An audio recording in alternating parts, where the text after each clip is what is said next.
iman ini adalah perkara yang sangat besar, perkara yang sangat berharga. Dengan kita memiliki iman, maka Allah Subhanahu wa taala melalui baginda Nabi sallallahu alaihi wasallam sampaikan, walau cuma ada satu orang saja di dunia ini yang ucap Allah, Allah atau la ilaha illallah, maka Allah Subhanahu wa taala tidak akan mengkiamatkan dunia ini. Allah Subhanahu wa taala akan mengkiamatkan, menghancurkan dunia dan seluruh isinya itu apabila di permukaan bumi ini sudah tidak ada orang yang beriman. Ketika orang-orang beriman, Allah Subhanahu wa taala cabut nyawanya dengan hembusan angin, ya. Angin apa namanya? Nah, itu. Jadi semua yang beriman akan wafat. Nah, pada saat sudah semua orang beriman wafat, barulah Allah Subhanahu wa taala hancurkan seluruh isi alam ini. Jadi orang-orang beriman ini tidak akan mengalami bencana dahsyat, ya, bencana luar biasa ketika terjadinya kiamat. Makanya yang dirahmati Allah Subhanahu wa taala, kita senantiasa perlu bersyukur kehadirat Allah Subhanahu wa taala. Allah Subhanahu wa taala berikan iman ini kepada kita. Hanya saja jemaah yang dirahmati Allah Subhanahu wa taala, banyak dari kita ini belum menyadari atau kadang-kadang lupa bahwa perkara iman ini adalah perkara yang sangat penting, ya. Lupa. Karena apa? Perkara iman ini adalah perkara yang gaib. Meyakini yang gaib, meyakini adanya Allah Subhanahu wa taala, adanya malaikat, adanya Rasulullah dan sebagainya, ya. Perkara-perkara yang gaib. Meyakini adanya surga dan neraka, meyakini adanya azab kubur, mahsyar dan sebagainya. Ini baru sekarang ini mungkin bagi sebagian orang masih seperti dongeng, gitu. Masih belum nampak. Banyakan orang sekarang ini justru yakin dengan perkara-perkara yang nampak. Kalau misalnya kita sekarang, ya, naik motor, kemudian motor kita ini kempes bannya itu, mungkin kita tidak sadar. Tapi kadang-kadang dari belakang itu ada yang ngasih tahu, Pak, itu bannya kempes. Oh iya, makasih. Seperti itu.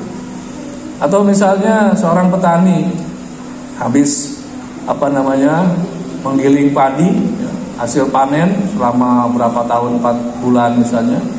Kemudian dia saking senangnya, kemudian dia tumpuk berasnya itu di jok belakang motornya. Kemudian karungnya itu bocor. Nah, si petani ini nggak sadar, bocor berasnya itu. Orang-orang di depan itu mungkin akan teriak-teriak, Pak, itu karungnya bocor, itu karungnya bocor. Oh iya, terima kasih. Gitu. Sekarang ini jemaah yang dirahmati Allah Subhanahu wa taala, banyak orang yang imannya bocor, ya, dan tidak ada yang tahu, ya. Dan bahkan kita sendiri yang bocor, ya mungkin termasuk saya juga, yang bocor imannya itu tidak merasa kalau iman kita itu bocor. Mungkin dulu, ya, kita itu Allah Subhanahu wa taala perkenalkan, ada usaha dakwah, keluar 3 hari. Awal-awal itu Masya Allah seperti orang baru masuk Islam, katanya. Menangis-nangis, berdoa menangis, sholat malam menangis. Ya dulu itu saya sering juga terbangun, ya. Ketika misalnya zaman dulu keluar malam-malam terbangun. Kenapa? Ada kawan lagi menangis, berdoa sambil menangis-nangis. Kalau sekarang Masya Allah, ya, pemandangan seperti ini kayak jarang gitu. Masih udah jarang, ya. Nah, teman gitu menangis, ya, seperti itu sampai terbangun. Ada apa? Ternyata begitu syahdunya, ya, mengadu kepada Allah, berdoa kepada Allah Subhanahu wa taala. Nah, sekarang yang dirahmati Allah Subhanahu wa taala, perkara-perkara itu kita tidak merasa agama ini sudah suatu hal yang biasa saja. Kita keluar 3 hari adalah suatu yang biasa.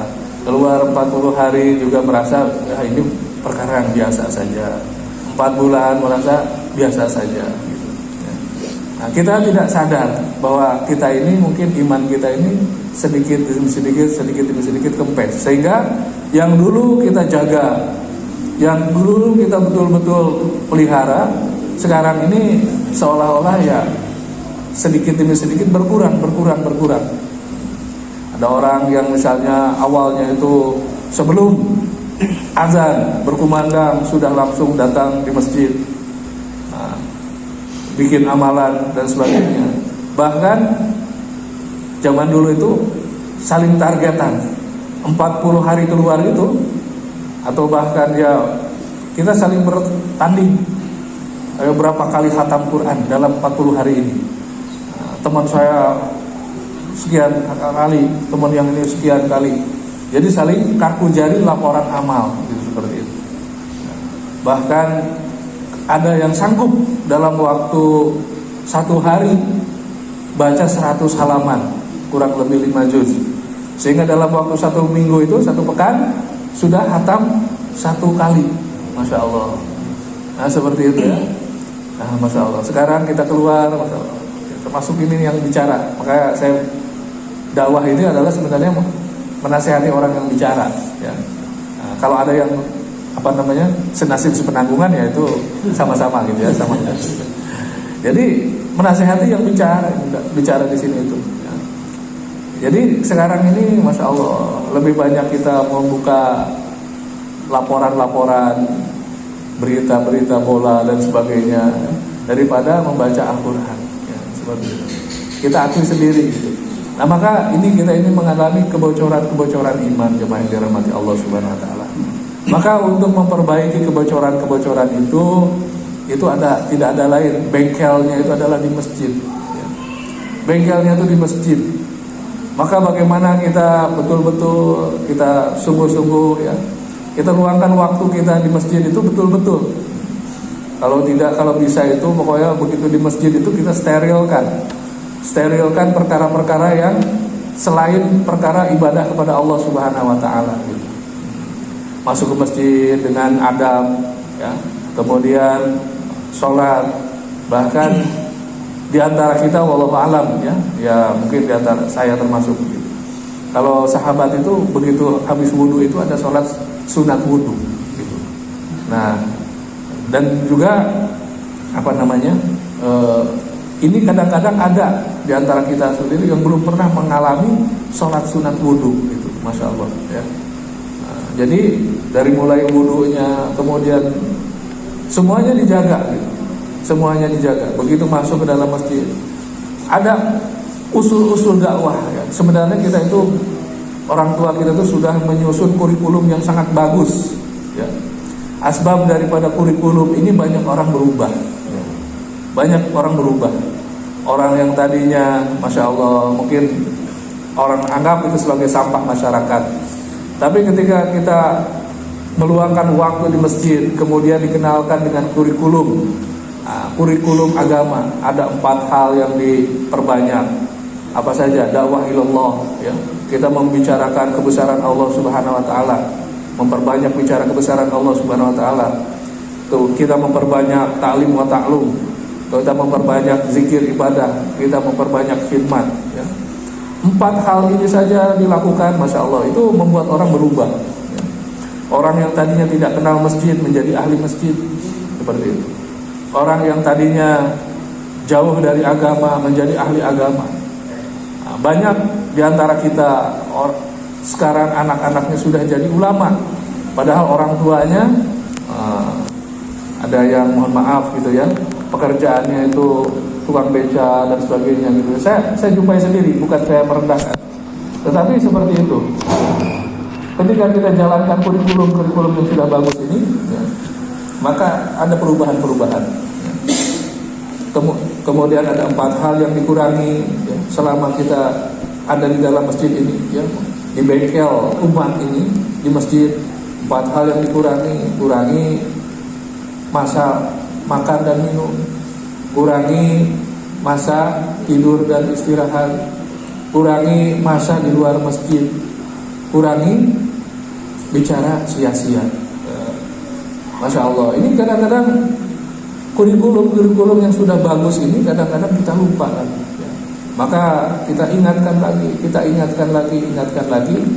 kita kurangi masa makan minum, kurangi masa tidur dan istirahat, maka kita kurangi bicara yang sia-sia. Bicara sia-sia itu apa kata ulama? Ya, bicara sia-sia ini baik untuk dunia tidak bermanfaat, untuk akhirat apalagi kan begitu. Kalau misalnya mungkin masih ada manfaatnya itu masih lebih mending. Tapi kalau tidak ada manfaatnya sama sekali, untuk dunia tidak ada manfaatnya, untuk akhirat apalagi, nah itu kita banyak bicara yang sia-sia. Waktu kita habis sia-sia.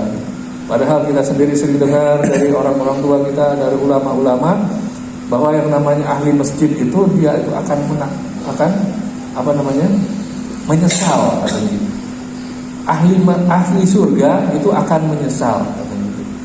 Kenapa ahli surga menyesal? Karena ada waktu di muka bumi ini ketika dia masih hidup yang dia gunakan waktunya itu tidak untuk berzikir kepada Allah Subhanahu wa taala. Tidak mengingat Allah Subhanahu wa taala. Nah, kita ini kita evaluasi dulu. Kita justru sekarang ini meskipun kadang-kadang di masjid, tetapi pikir kita ada di luar masjid. Jadi kita memperbanyak waktu di masjid ini bukan sekedar fisik kita yang ada di masjid, tetapi pikir juga kita ada di masjid. Dari masjid inilah jemaah yang dirahmati Allah Subhanahu wa taala, dulu baginda Nabi sallallahu alaihi wasallam ini memperbaiki umat. Pertama kali baginda Nabi sallallahu alaihi wasallam hijrah dari Mekah ke Madinah, maka yang pertama kali dibangun oleh baginda Nabi sallallahu alaihi wasallam ini adalah masjid. Ya. Masjid ini bukan sekedar bangunan.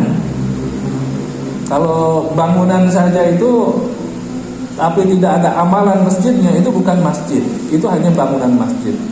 Sama seperti misalnya kita membangun pasar, di situ ada 2 lantai, 3 lantai, tetapi di bangunan pasar itu tidak ada orang berjualan, tidak ada orang yang membeli, tidak ada orang yang datang, maka ini bukan dikatakan pasar, itu bangunan pasar, meskipun ada pelangnya, pasar pagi misalnya, pelem gitu. Itu bukan pasar, karena di situ tidak ada orang yang melakukan amalan pasar, tidak ada aktivitas jual beli dan sebagainya seperti itu, ya. Maka itu bukan pasar. Rumah sakit dibangun tinggi-tinggi, tetapi di situ tidak ada dokter, tidak ada pasien, tidak ada perawat, ya, tidak ada ambulans, maka itu bukan rumah sakit, tapi itu bangunan rumah sakit.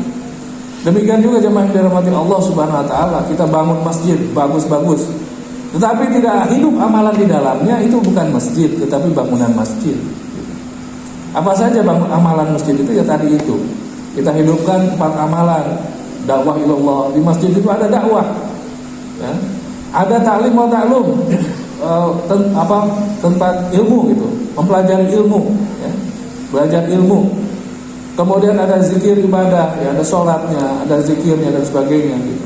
Dan juga ada pelayanan, khidmat. Ada khidmat. Alhamdulillah di masjid kita ini sudah hidup, ya. Ada khidmat, pelayanan, ada misalnya jamaah-jamaah masuk, itu termasuk khidmat salah satunya, ya. Zaman dulu itu zaman baginda Nabi Shallallahu Alaihi Wasallam itu tidak ada restoran, tidak ada hotel. Jadi orang-orang dari luar kota, dari luar, maka datang itu ke masjid. Mereka datang ke masjid dan kemudian di masjid dijamu, ya, keperluannya seperti itu. Keperluan mereka itu seperti itu. Bahkan zaman dulu itu jemaah yang dirahmati Allah Subhanahu wa taala, ketika terjadi peperangan, umat Islam berperang dengan orang-orang kafir. Nah, dalam perang misalnya perang Badar, banyak orang kafir yang kemudian tertawan. Tidak punya penjara pada saat itu. Orang-orang kafir ini diikat di tiang-tiang masjid, dikumpulkan di situ, ya. 1 hari, 2 hari mereka melihat orang-orang melakukan melakukan kegiatan di masjid, amalan-amalan di masjid, para sahabat itu. Mereka mendengarkan taklim, mereka mendengarkan bayan, mereka juga melayani. Bahkan para tawanan perang itu, para sahabat misalnya ada yang ngirim kurma. Kurmanya itu kurma yang bagus-bagus, maka dikasihkan kepada tawanan. Kurma-kurma yang sisa-sisanya untuk para sahabat dimakan, seperti itu. Akhirnya sesudah 3 hari mereka diikat. Kemudian ada keluarganya menjamin menebus gitu. Orang-orang dari Mekah, orang-orang Quraisy menebus, ini saudara saya ingin tebus saudara saya ini supaya dibebaskan, katanya gitu. Baik kalau begitu, karena kan antara Quraisy ini dengan baginda Nabi SAW juga, Nabi SAW juga saudara, ya, dari Quraisy juga gitu. Sehingga dengan asbab persaudaraan itu, meskipun belum ucap la ilaha illallah Muhammadur Rasulullah, akhirnya dilepaskan. Tapi ketika mau dilepaskan, orang baru berjalan berapa langkah, akhirnya balik lagi. Kenapa kamu? Saya mau masuk Islam. Karena mereka melihat amalan-amalan yang ada di Masjid Nabawi pada saat itu. Mereka terkesan sehingga orang-orang mau dilepas itu malah balik lagi. Bahkan ada sahabat, ini kemarin disampaikan oleh Maulana Sa'ad di Malaysia. Ada sahabat, dia itu waktu itu masuk Islam, tetapi dia kemudian sakit-sakitan di Masjid Nabawi itu. Maka Nabi SAW pada saat itu mempersilahkan, kamu lebih baik tinggal di keluargamu, ya. Kamu pulang saja ke kampungmu, kamu tinggal di keluargamu. Nanti di keluargamu kamu ada yang merawat. Di sini di masjid ini nggak ada yang merawat, katanya. Ya seperti sekarang ini, ya. Kalau di masjid geletakan, pakai bedding, keras, seperti itu. Kemudian digigit nyamuk dan sebagainya, ya. Ya kurang lebih seperti itu. Ya. Tidak ada yang merawat. Tapi sahabat yang sakit ini mengatakan kepada baginda Nabi Shallallahu Alaihi Wasallam, ya Rasulullah, saya sudah dapat hidayah. Kalau saya jauh dari tempat hidayah di masjid ini, saya khawatir saya murtad kembali. Masya Allah. Begitu khawatirnya mereka dengan keimanannya itu. Ya. Maka ketika kita mungkin sekarang ini katakanlah tidak kurang lagi bisa merasakan masjid ini sebagai tempat hidayah, gitu. Nah kita wajib mengevaluasi diri, ya. Sahabat takut jadi murtad kembali. Nah, maka kita perlu mengevaluasi diri, mudah-mudahan naudzubillah min dzalik, jangan sampai kita murtad di zaman Allah Subhanahu wa taala. Tapi ya, ini kita menjadi bahan perenungan bagi kita, ya. Jangan sampai kita baru sadar, bukan baru sadar, bahkan kadang-kadang kita tidak sadar-sadar. Orang atau tempat yang dipakai bersujud, ya, suatu tempat yang dipakai bersujud, ya, di antaranya masjid ini, maka dia akan berbangga kepada tempat-tempat lain yang tidak dipakai untuk bersujud. Sampai 7 lapis bumi katanya dipakai untuk bersujud, maka bumi tersebut akan berbangga kepada tempat lain di muka bumi ini yang tidak bersujud. Kemudian sebaliknya jemaah dirahmati Allah Subhanahu wa taala, apabila bumi ini dipakai untuk maksiat, maka bumi pun akan marah. Kita dengar di dalam Fadilah Amal kisah ketika seseorang, orang kafir, orang yang tidak taat kepada Allah Subhanahu wa taala masuk ke dalam kubur, maka kubur itu berkata, "Wahai fulan, kamu ini tidak saya kehendaki. Selama kamu berada di atasku," ya di bumi, dia berjalan di atas bumi, "kamu adalah orang yang paling kubenci. Maka sini datang, akan aku himpit." Sehingga kubur itu menghimpit sampai Rasulullah SAW menggambarkan tulang rusuknya itu saling bersilangan seperti itu. Ya. Begitulah bumi itu tidak suka kepada kemaksiatan apabila di atasnya dipakai tempat kemaksiatan. Kita sekarang ini sudah banyak, ya, peringatan-peringatan dari Allah Subhanahu wa taala, tapi kita tidak sadar juga, ya. Sejak dari gempa bumi tsunami Aceh tahun 2004 lalu, ya, itu sampai sekarang ini kayaknya udah berapa puluh kejadian. Dan kalau misalnya kita lihat, perhatikan, ya, setiap terjadi kemaksiatan maka langsung tsunami datang, gunung meletus. Kemudian bahkan yang jauh dari gunung, jauh dari laut pun, seperti di Palu misalnya seperti itu, tanah yang tadinya keras tiba-tiba berubah seperti menjadi air. Bumi rumah-rumah itu kemudian seperti tenggelam ke dalam tanah itu berubah menjadi seperti air.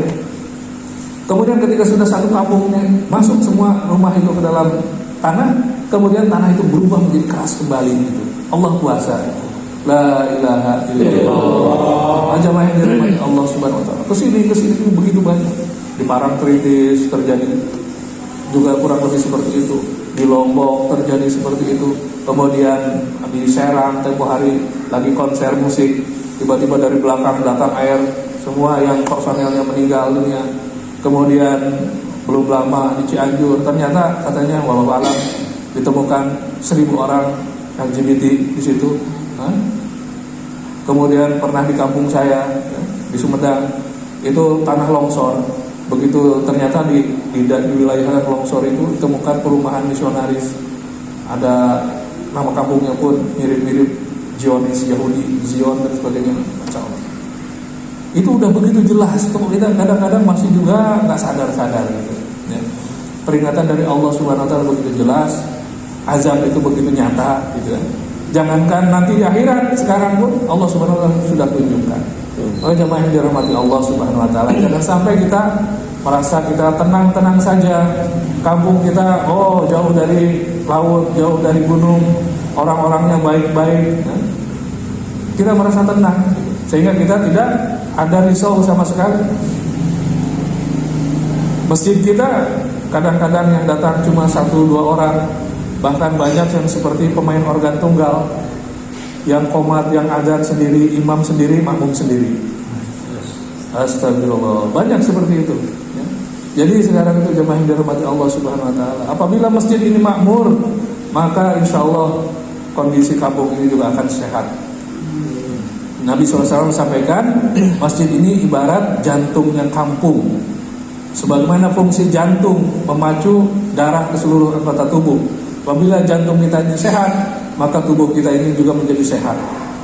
Apabila jantung kita ini bermasalah, maka tubuh kita pun menjadi bermasalah. Ketika aliran darah ke atas terhambat, bisa jadi stroke, bisa jadi kebutaan. Ketika aliran darah tersumbat ke bawah, bisa jadi lumpuh dan sebagainya seperti itu. Demikian juga kampung kita ini jemaah yang dirahmati Allah Subhanahu Wa Taala. Masjid kita kalau makmur, maka insya Allah Allah Subhanahu Wa Taala turunkan keberkahan dari langit dan dari bumi. Tapi masjid kita ini centang perenang, masya Allah. Kita khawatir, tinggal menunggu giliran. Naudzubillah min dzalik. Maka jemaah yang dirahmati Allah Subhanahu Wa Taala, kita alhamdulillah kita dari Temboro, ya, beberapa Temboro dan juga dari tempat lain sekarang ini sedang latihan untuk kembali bagaimana memakmurkan masjid. Kita belajar mengajak orang-orang untuk kembali memakmurkan masjid, sehingga manfaatnya itu bukan untuk orang lain, tetapi untuk diri kita sendiri. Maka insya Allah jemaah yang dirahmati Allah Subhanahu Wa Taala, kita ini hari pertama, masih ada 2 hari lagi. Insya Allah kita sama-sama kerjasama antara latihan seperti zaman dulu Nabi SAW dari Mekah hijrah, kemudian bekerja sama dengan orang Madinah, Ansor dan Muhajirin, Muhajirin dan Ansor kerjasama, maka Allah turunkan hidayah. Maka apabila kita juga melakukan hal yang sama, kita belajar hijrah ke sini, kemudian orang sini belajar menjadi Ansor, kita kerjasama untuk memakmurkan masjid, berusaha bagaimana mengajak ketaatan kepada Allah Subhanahu Wa Taala, maka insya Allah Allah Subhanahu Wa Taala juga akan turunkan hidayah, menjadikan kampung ini seperti Madinah Al-Munawwarah, insya Allah, ya. Insya Allah, ya, kami berharap bisa ditemani selama kurang lebih 3 hari di sini. Insya Allah Pak, ya. Insya Allah. Semua yang benar dari Allah Subhanahu Wa Taala, yang salah hilaf dari kebodohan dan kesalahan saya sendiri. Untuk itu mohon dimaafkan. Subhanallah wa bihamdihi, subhanallah wa bihamdihi. Assalamualaikum warahmatullahi wabarakatuh.